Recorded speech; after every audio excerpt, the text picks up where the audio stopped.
Bonjour, merci de nous accueillir sur votre stand. Alors, est-ce que vous pourriez nous expliquer un peu votre parcours, ce qui vous a amené jusque chez Laser, s'il vous plaît?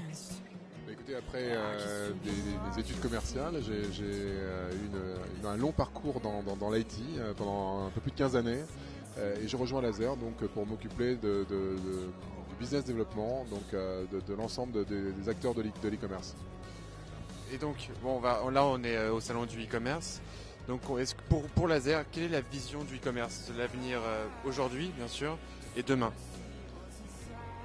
Pour Laser, l'e-commerce passera nécessairement par l'expérience de l'achat collaborative. Nous, on travaille beaucoup en termes de prospective avec une structure qui s'appelle l'échangeur, sur les tendances en matière de consommation. Et ce dont on s'aperçoit, c'est que sur les réseaux sociaux, on va avoir effectivement une forte tendance à la préconisation. C'est-à-dire que demain, le client sera à la fois effectivement un acheteur, mais un fort prescripteur.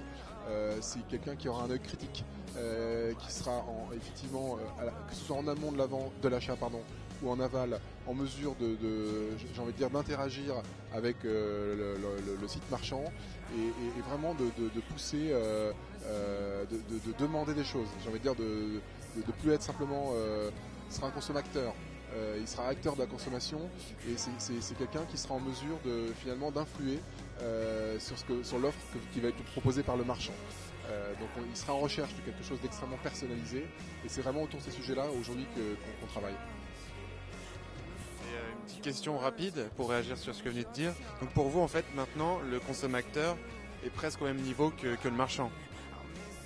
Oui, je pense qu'on arrive, alors on n'y est pas complètement, notamment en France, où il y a quand même des effets culturels qui font qu'on arrive progressivement à cette logique-là, mais quand on voit ce qui se passe sur les marchés anglo-saxons, on s'aperçoit que cette tendance, c'est une tendance de fond.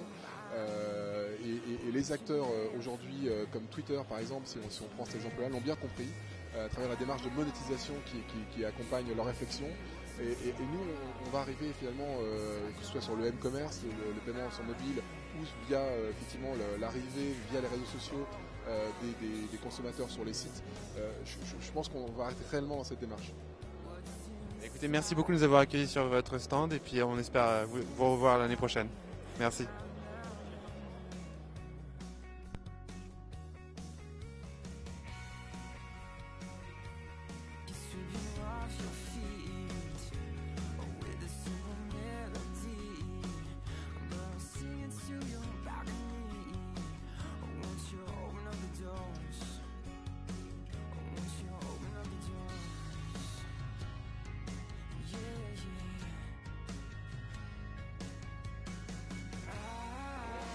Vive l'intrinsèque!